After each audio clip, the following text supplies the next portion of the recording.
Paranormalies podcast would like to thank Twinkle Twinkle Little Store, located in Cheyenne, Wyoming, for sponsoring our show. Good evening, everyone. How are you guys? Hello. Hello. Doing well. How are you? I am not well. In fact, I'm going to let everyone know that I may out here soon. I'm pretty sure I'm fighting the flu with the temperature and chills and everything. I hear the flu this year is just absolutely miserable. Not like it's fun any other time, but this year's is particularly bad. The chills that I had last night and this morning were so bad. And then Gina was like, "You feel so hot." And I'm like, "I'm freezing." So I hate that. Yeah. It wasn't fun. And I'm still running a fever. So yeah, we'll see how long this goes before I start coughing again. Yeah. Everyone had a good Christmas. Yeah, it was great. Good New Year's. Yeah, So good far. family Quiet. time. Quiet, yes. You guys got back from a cruise. I mean, hence the flu. Probably caught that somewhere on a plane or on a ship somewhere in the Gulf of Mexico. Yeah, and of course you guys come back to 70-mile-an-hour winds and negative wind chill temperatures after being down in the tropics. Yeah. In fact, quite literally on our way up here, 5 minutes from the Wyoming border, we got a high wind warning on our phones. Welcome home. Fantastic. Welcome home. Yeah. Well, we did sit on the beach in Costa Maya and drink margaritas and have some good food. When we got into Rotan, it was raining. We had to tender from the boat to the port. And, yeah. I was, I don't even know the word right now. Tempting Mother Nature. I was challenging Mother Nature. And I was like, "Is this all you have?" And then it would rain a little harder. And I'm like, "Well, that's it." And it would rain harder. And it did about 3 times. And I'm like, "Okay, I'm done." Because by the time we hit the port, we were already soaked. I'm sorry, Leviathan. Yeah. Yeah. But it warmed up that day and we got dried off and we got to hold a sloth and we got to mess with some monkeys and it was a good time. That's awesome. Yeah.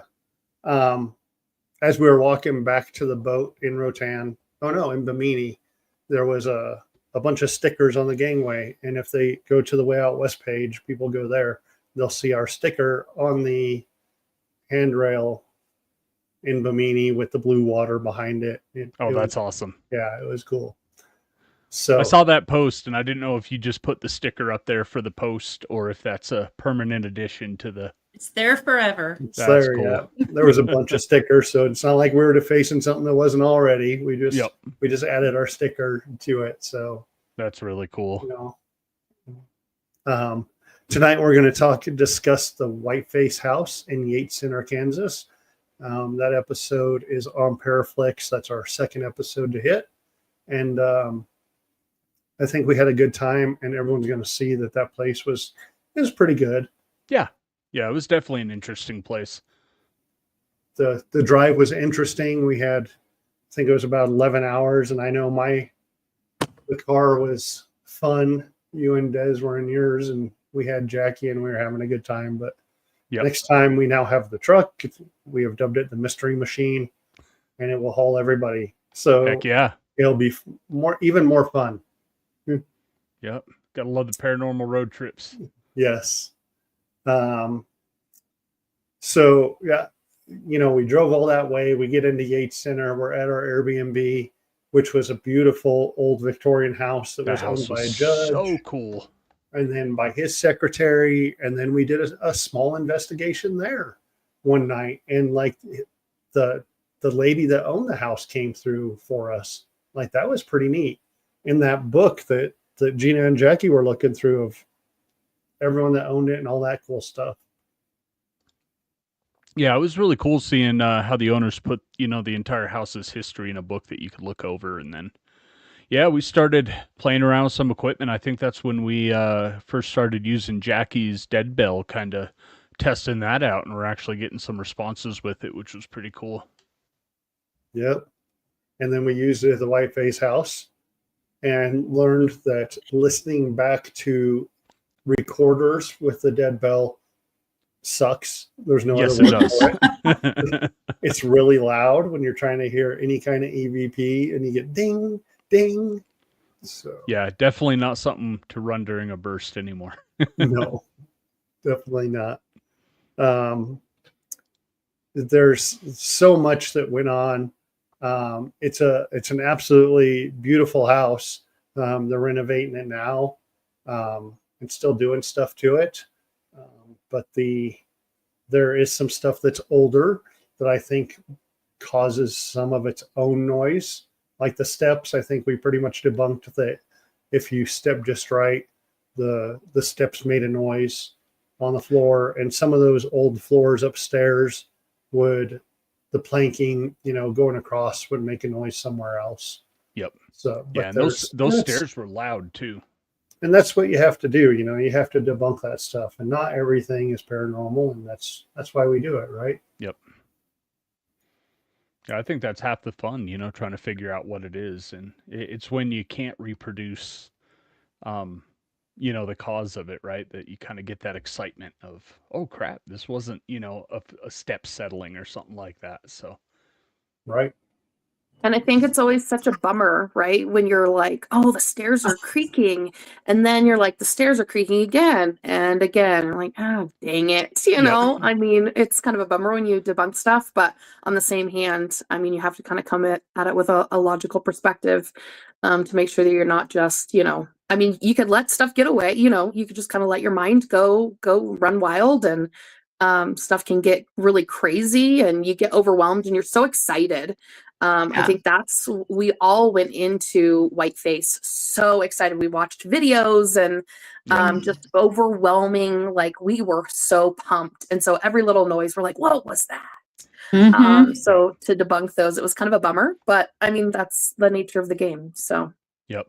Well, and it's hard too going into a new place. You got a long road trip there, and then, equipment set up, and you kind of jump right into it, right? And versus a place that, kind of like our home base, right? The Knights of Pythias, we know just about every little creak, knock, bang, that building makes now.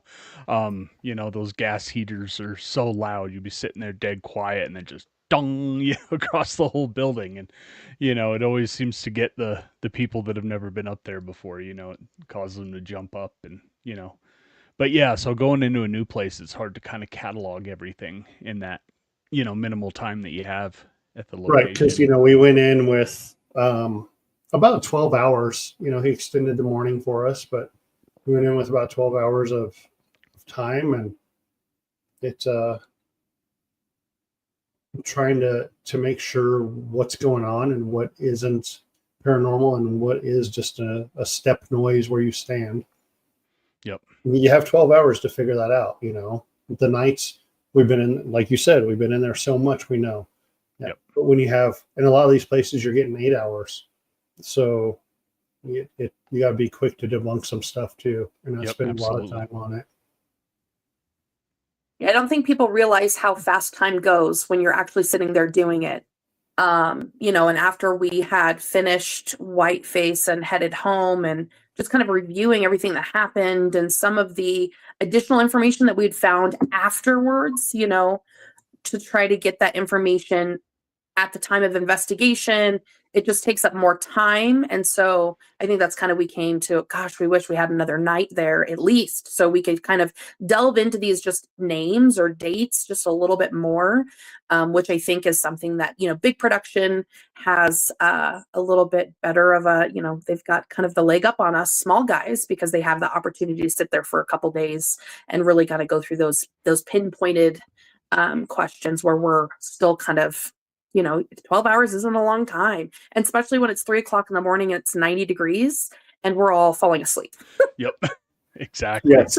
Yeah, they've got location scouts, they've got dedicated, historians to, dig up all this information before, they even get to a site, right? And then, we've got, our group trying to do the same thing, but obviously can't to that level. Right. Yeah, I mean, those guys you're looking, they're there 3 to 5 days. They're doing 2 or 3 nights of investigation, but they have that crew that's also out there hitting the the museums or the historical society, getting all that other information while they're investigating. And Yep. we're trying to do that all, like you said, 3 o'clock in the morning. I'm on my phone looking at old newspaper articles and stuff, trying to figure stuff out. And you just can't do that all at once and try to investigate too and make those connections between names and stuff. Yep. So what we did, you were talking about 90 degrees at 3 a.m. Before we left, you had shared with everyone a meteorological fact, Jackie, about corn and what corn does during that time of the season. Yeah, so being from Wyoming, right? It just doesn't get it gets warm here, but very short bursts. So no humidity. yeah, there's no humidity here. It's so dry. So I found out maybe the day before we went, a couple days before we went, that there's such thing called corn sweat. So what happens is corn produces so much, moisture into the air, and it kind of creates this effect where, you get this overly warm, humid climate and it's just called corn sweat. And so once I explained it to all of you guys, it just became the thing. And so the corn sweat was awful in Kansas. Oh gosh. I echo that. Corn sweat sucks. Yeah. During our breaks, there was a big fan in the main room where we had all of our equipment, and we would meet up, and that was the first thing that would come on to try to help cool stuff down. And it was pretty crazy. That thing was like 3 foot wide, and there we go. That's wonderful. Good job, Jason. It's a real thing. See? The one you sent said that there's enough moisture in the air. I think it was to fill like 400,000 Olympic-sized swimming pools. And I was just floored. I was like, oh my gosh. But it was there for sure. I imagine that lotion sales are just so much better here than they are in, corn sweat USA. Yeah, it looks like an acre of corn can sweat up to 4,000 gallons in a single day. Disgusting. I just want to know who thought the word sweat was an accurate describing word for it. Like, corn sweat, stop it with the sweat. It's so gross. Yeah. When we got to the house, of course, there's the white face up in the window. We drove by the night before and saw that, and we took some pictures, and we go back. We're like, there's something in that window. And then the next day when we went, like, oh yeah, there's a mask in that window. So there was something in the window. One of the funniest things I found about Yates Center, Kansas, it's 1,300 people. And obviously they know when strangers are in town. We went to the grocery store the night we got there to get stuff for the weekend. And I swear that when we walked into the door, you could hear them like, watch them. We got these dudes with tattoos and piercings. What are they doing? And then we walked around and got our food. And as we were checking out, come to find out the lady at the checkout was from Fort Collins. Yeah, so, 30 minutes away from us. It was all good. They're like, oh, you're from Cheyenne. And we're like, yeah. And everything was all great. So that was pretty funny. But I'm pretty sure they thought for sure we were going to come pillage. I mean, right. Yeah. I'll be honest. I didn't take my most PC t-shirts. I took my heavy metal skulls everywhere for a reason. I'll never see these people ever again. Might as well scare them a little bit. I was actually wearing this same t-shirt, which happens to be from Salem. And it was pointed out to me later, maybe it could be a little bit interpreted a little bit scary for some. Oh, gosh. But it was a good time. Let's see. Jason, what was your favorite part about investigating Whiteface House? I like the doll room where the dolls were sitting up on that little counter with the mirror there. I don't know, just really weird vibe in that room, even though we didn't really get anything when we were in that room. But REMs were going crazy when we were, in a room or two down from there, when we were trying to figure out where the REMs were going off in the house. And then when I was setting up the music box, that doll fell, which I still can't say for sure is paranormal, right? But it was weird because those two shelves were separated. And I was just bending over putting that music box down, and that doll fell. So yeah, I really like there. That in the basement. The basement was a lot of fun sitting down there by myself and hearing those knocks through the concrete wall. That was that was interesting. Yeah, that was pretty. When you played those back, I was pretty floored by those knocks.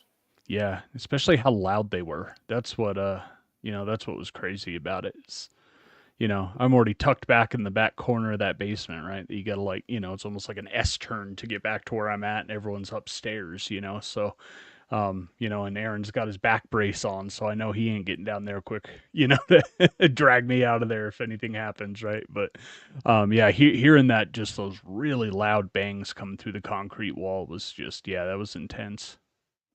All right. And Jackie, what was your favorite part of investigating Whiteface House?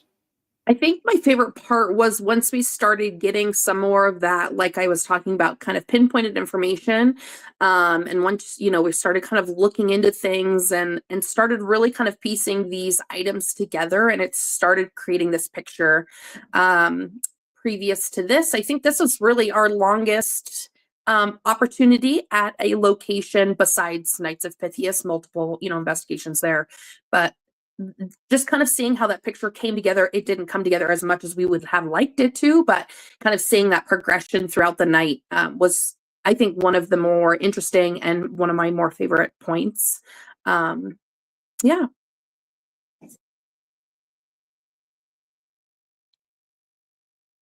about You're you, Gina? muted, but I'm assuming that you're Gina, what asking was about your mine. favorite? Uh-huh.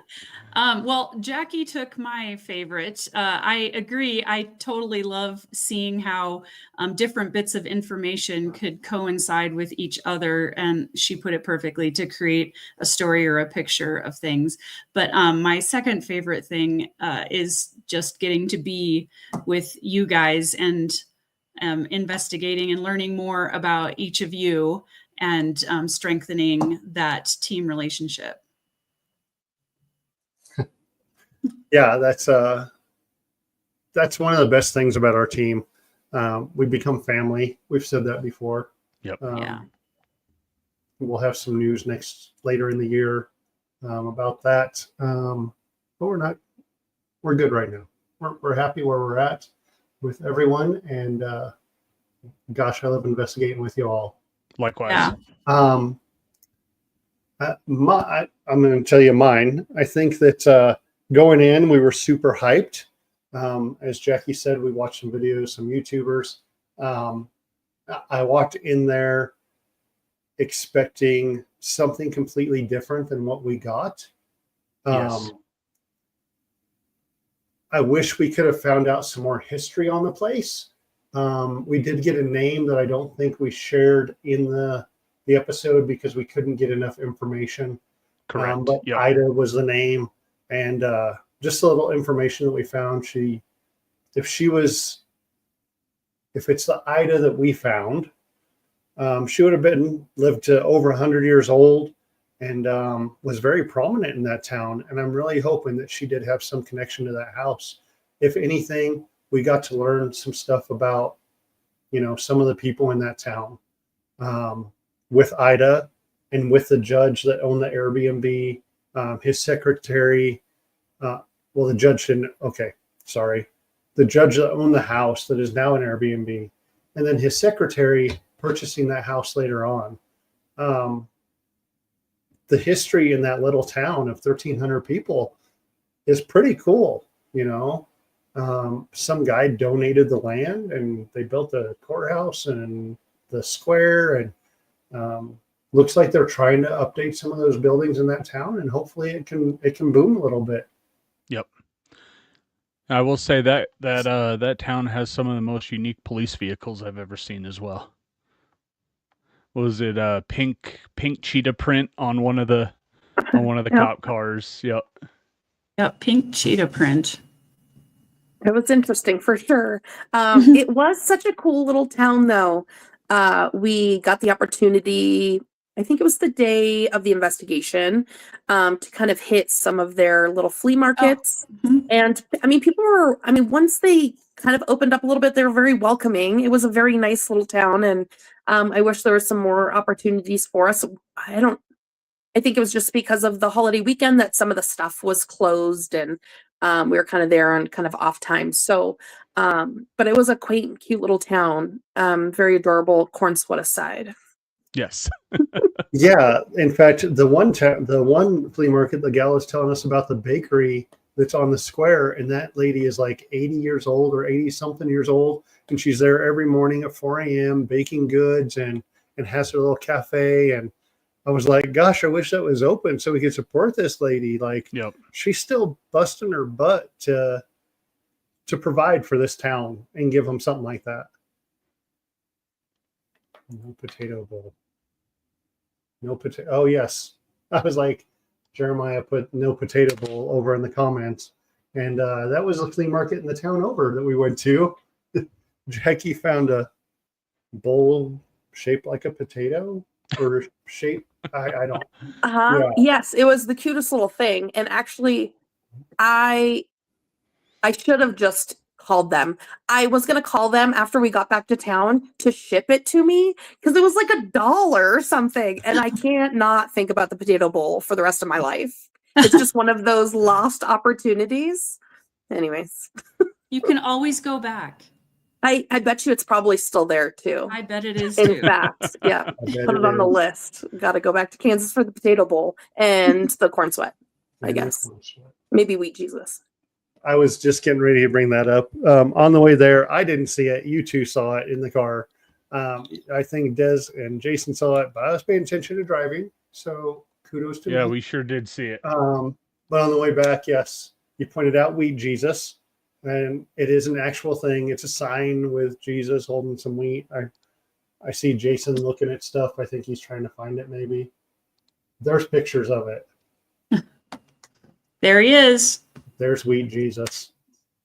Isn't that picture? Isn't it majestic? It's it is pretty neat to see. It actually, yeah, it has like a cult following now. Yes. You know, behind the billboard, and yeah, it's actually, you know, a pull off on Google Maps and all that to stop and take pictures of the billboard. So we did get some pretty interesting stuff there during the double Estes with the girls. We had them in that doll room. It wasn't picked up on recorders, so we weren't able to put it in there. But a couple weeks before we went and investigated that place, I unfortunately broke my back. Jason and I were sitting outside that room, and the girls were doing the double Estes, and I had mentioned that I'm hurting, and someone said, one of the girls said something like It was Gina. minor or something. I called you a big baby. I Yeah, big big baby. I was like, oh geez. Okay. So those double Estes sessions are pretty amazing. And that's something that we're gonna have in upcoming episodes, and people are gonna see and hear some pretty cool stuff. Episode 3 is a great Estes session up in an upstairs room at a museum. It's going to be phenomenal. I know I always tell you guys about stuff coming up, but yeah, that one is really good. But it was a pretty good double Estes at Whiteface with the girls. Yep. And that's kind of what we do. That's going to be our go-to double Estes, I think. Well, and I think ever since the Museum of the West, which was our first episode, you know, with the double Estes we did there, really kind of showed what those sessions, you know, can produce, right? As far as communication, where you've got two people with noise canceling headphones on, or, you know, the drummer headphones like we use, and blindfolded and just having a conversation almost back and forth. Um, when we're not scanning the same frequencies. I think we scan forwards and then the other person scans backwards, right, Aaron? You're muted. Yeah. Depending on where we're at, some of those AM scans, because I'll do an AM and an FM for you guys. Some of those AMs are a little rough Yeah. when we're scanning it. So then and I do forward on both of those when we do that. But if it's not, then we do FM, and I do one forward, one reverse for you guys. I think we did AM FM there. We were able to. That little town didn't have a whole lot of extra noise on a radio, so. Right. But yeah, it's been really impressive seeing what the Double Estes presents. Especially when you start getting contributing information coming out of that, right? That backs up other things we've either researched or things that we've gotten through EVP sessions or stuff like that. I always look forward to the Double Estes. Yeah. Gosh, something was there and it just went away. I'm sorry. I'll say what kind of helps me, reinforce to me that the Double Estes is legit is how drained I am after a good session. I can do a Double Estes where we don't get anything, right? You're sitting under for a half hour, nothing really comes up, and I'm fine. But like the day after doing the Museum of the West, where me and Gina had that really, really intense Double Estes, I mean, I slept like half to 3/4 of the day. I just, couldn't keep my eyes open. And, it was the same way after the one you were talking about in the next museum that we cover is, I will just be absolutely zonked the next day. I agree. It's very draining, emotionally too. Sometimes it takes a lot out of you. It does, Well, especially when they're coming through hard and it's like, you're being yelled at for a half hour, right? Yes. Or You know- there's so many coming through, Yes. and you're trying to distinguish. Sometimes for me, I can't get out all the things I hear sometimes, and then other times I hear nothing. Yep. Yeah, I think the way that communication takes to come through, and then on top of that, Gina and Jason, you two have some great Estes sessions together, and you don't always know what's going on. You don't even know that night, and we're trying to, this museum, Jackie and I are trying to explain. We're like, oh my gosh, here's what happened, and here's this, and here's, you said this, and then you're still like, okay. And then when we, do the playback and we're doing editing stuff, it's like, Holy crap. Yeah. I'm usually No messaging wonder. Aaron like, dude, this was insane. Yeah, you told me I said this. And I was like, oh, that's crazy, right? Because I'm still kind of processing everything. Right. And it's no wonder you get wore out, because I think in the one we talk about a carousel of people where it's like they're going around and they're jumping off and jumping on, and they're talking and they're getting back on, and they're talking and they're getting back on. And Yep. And it's just so much. And I think even just an Estes period, the mental frame, the mental place that you kind of have to put yourself in, I kind of mentally open myself up a little bit more just to make sure that I'm kind of prepped and ready and accepting whatever's going to be communicated or whatever, whomever would like to communicate. I think that is draining in itself because we don't walk around like that. I mean, we all have kind of our mental psychic blocks up all the time. So to kind of open yourself up like that doesn't help with that, that draining. Exactly. But yeah. Something else to think about, I've thought about it multiple times is, with us being a team, we all have kind of a little, we all mesh well with our individual styles, and we kind of all, investigate the same way, but we attract different people. We attract different spirits, right? So having that double Estes instead of just one person doing an Estes in one room, there could be somebody that's like, no, I don't want to talk to him. I want to talk to her. That kind of situation. So I think that double Estes is just, I think it's just such a great tool. And so, I mean, it's just so valuable. We've seen it multiple times, how valuable it can be. Yeah, absolutely. And Yeah.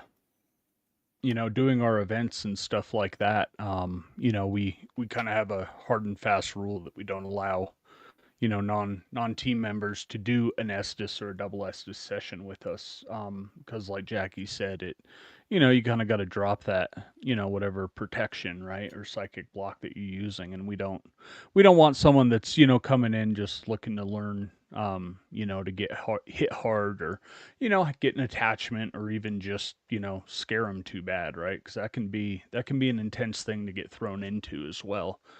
For sure. A lot of people see it on TV and it's romanticized in their head, and until they do it, you don't really get it. And another piece to that is uh, being able to trust the team, the people that you're with. I would not want to be blindfolded with noise canceling headphones with just anybody. You have to Yes. trust the people that are around you. Yep, absolutely. That's a good point. And I think, I've been noticing, doing the video editing, right, for the episodes, that there seems to be a lot of correlation, in these double Estes, of feeling something either right beside you, or like, that feeling of something standing behind you. Usually that gets brought up by, one of the people in the double Estes before things really start, kicking off, which I feel is interesting. For sure. I think we've all had that experience where it feels like there's someone right there when we're doing that, be it a single Estes or double.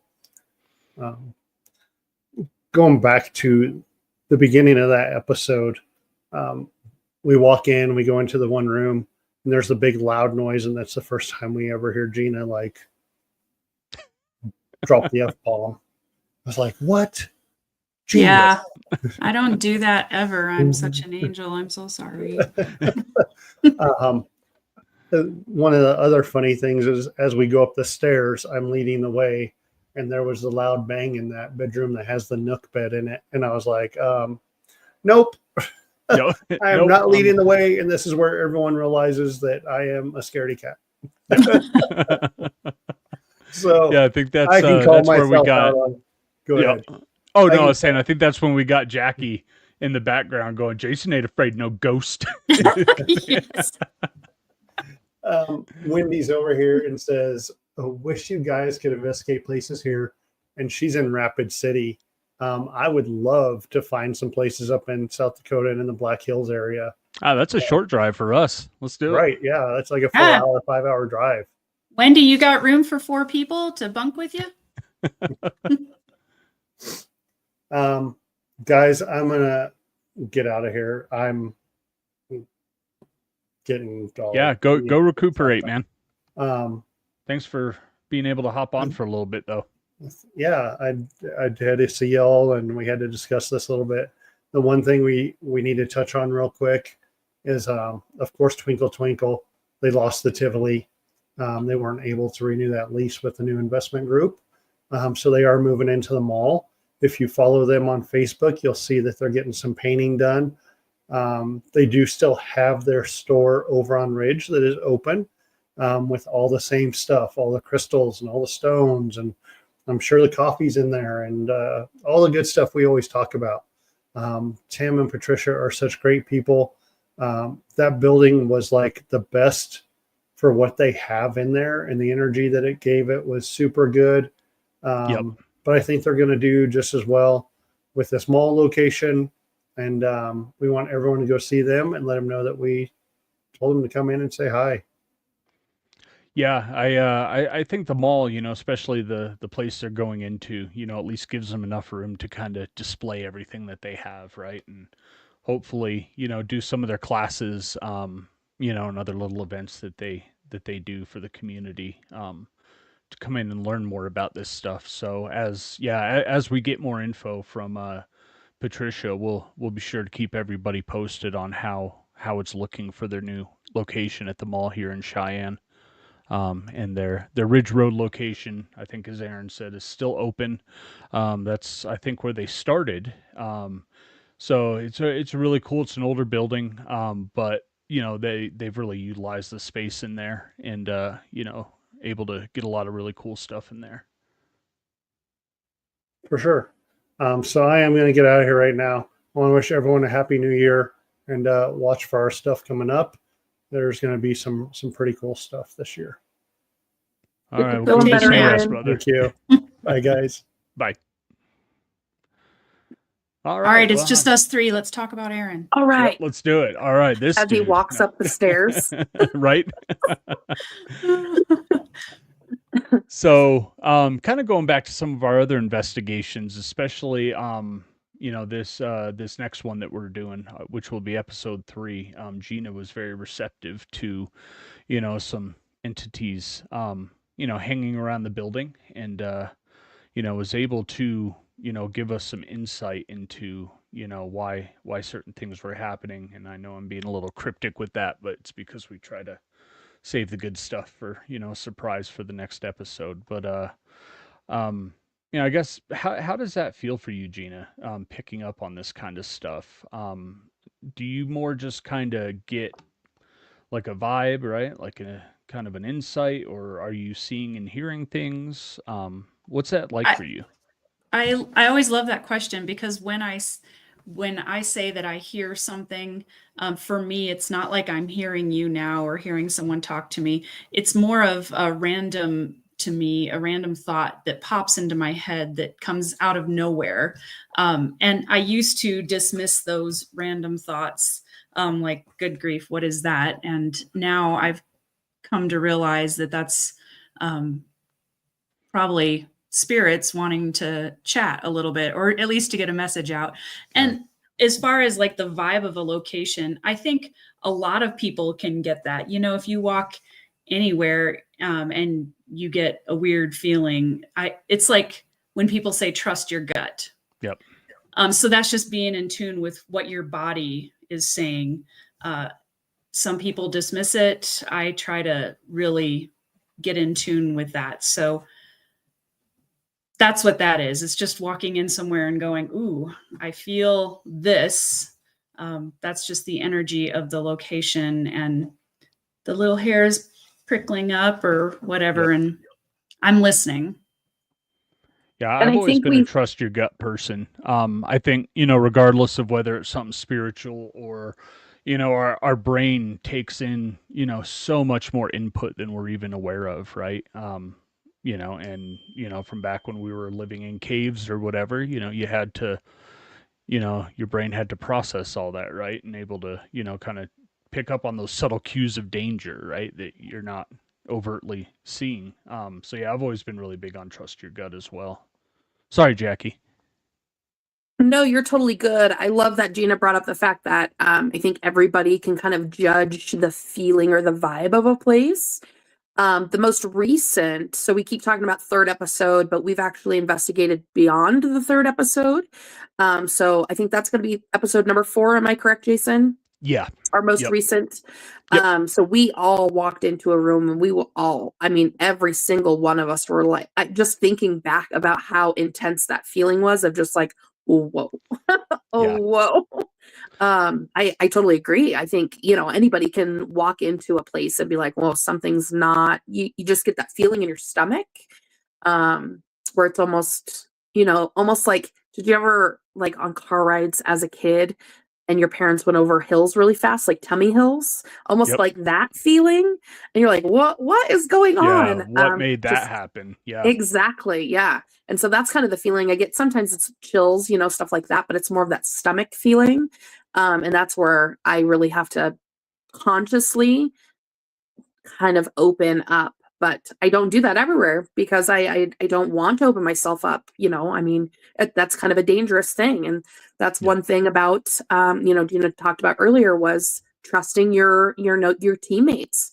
I don't know how people go and do stuff like that on their own. I just have knowing that I am safe. If I even remotely had communicated at any point that I felt not okay, I didn't feel right, I was not feeling myself, I know for a fact that somebody would extract me and we would review what's going on. So Yep. I think that's so important. But yeah, 100%.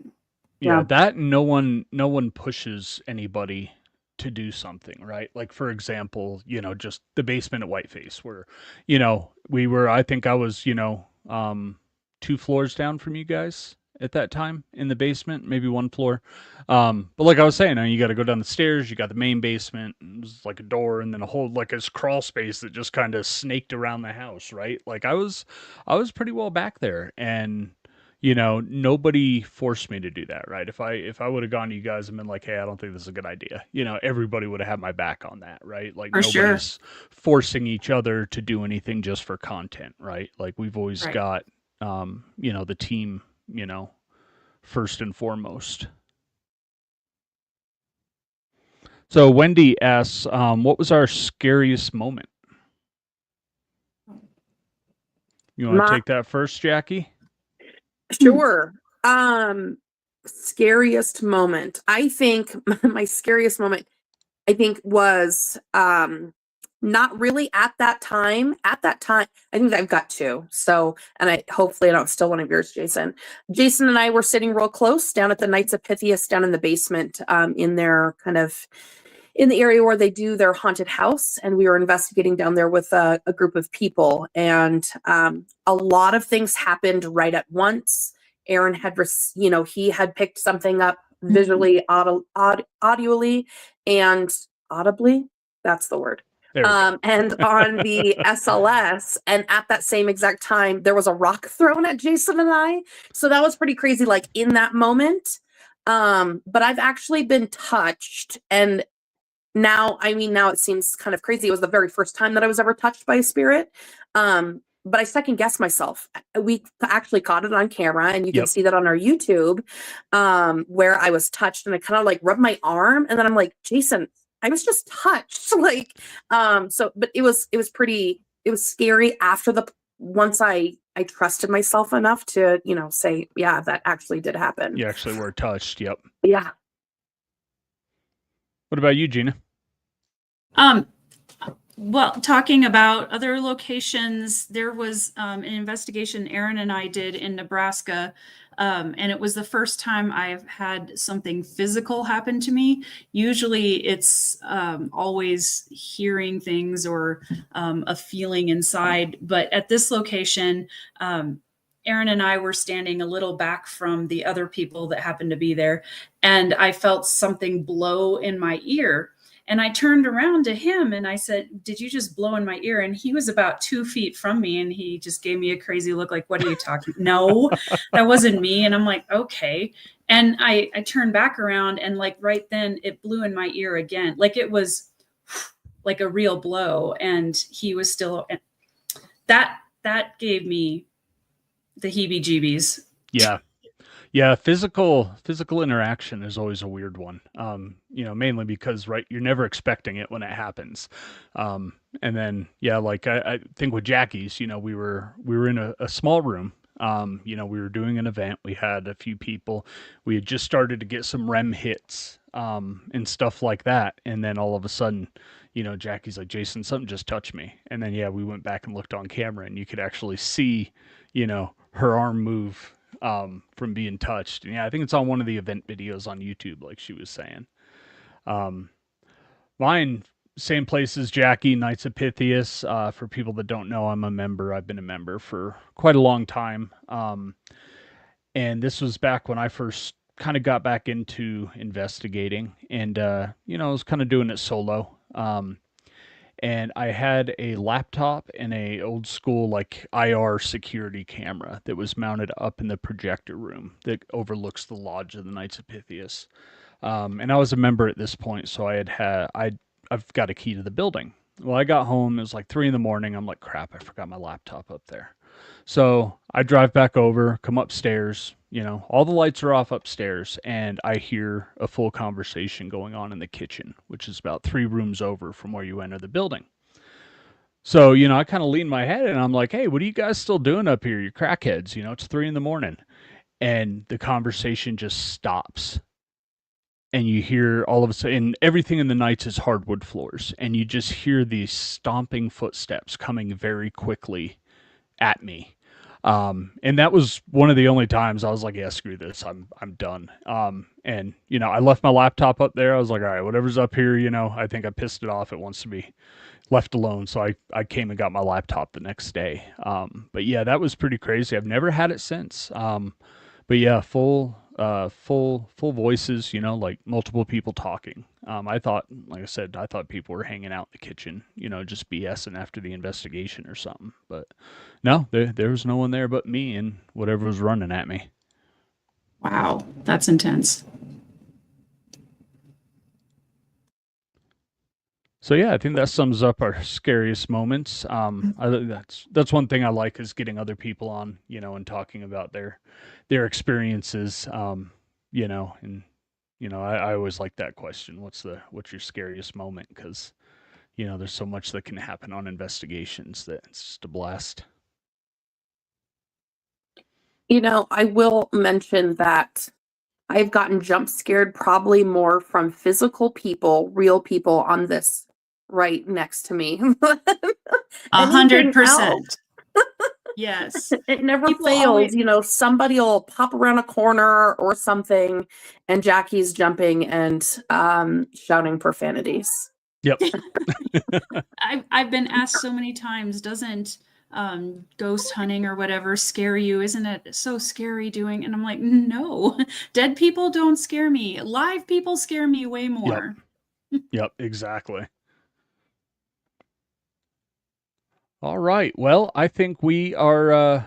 I think we'll call it done for tonight. I think this was a great recap on the Whiteface house, and that was just such a fun experience with the road trip out there with you guys. And then like I said, spending 12 hours, and then we get done with the investigation, and one of us had car trouble that ended up taking 5 or 6 hours after that to get taken care of. So Yes. it was just an adventure all the way around. It was such a fun trip with you guys. For sure it was. It was definitely something that'll be in my memory book for the rest of my life, for sure. same It here. was good times. So Yeah. That was very cool. even just sitting down at the kitchen table and bullshitting over dinner, it was such a great time. Yep. Definitely. Yep. Spaghetti, jambalaya. Yeah, we ate good out there too. We did. Yeah, we did. I still remember Aaron. He thought you were picking up pickled eggs or something from that shelf in the grocery store for the investigation. He was like, "You're not eating those when we're going into a house." No, it was strawberry rhubarb jam. Just so everybody knows. It was, yes, but it was on the same shelf as the weird yeah. pickled egg things that they had. Yeah, it wasn't like normal pickled eggs either. It was something like Yeah. All right. Well, thank you both for joining us tonight. It was great having you all on. It's always fun to talk about the stuff our group's doing and, kind of Absolutely. recapping and, all that. So yeah, once again, thanks. And we'll see everybody next week. All right. Bye. All right. We'll see you guys. The Paranomalies podcast would like to thank Twinkle Twinkle Little Store, located in Cheyenne, Wyoming, for sponsoring our show.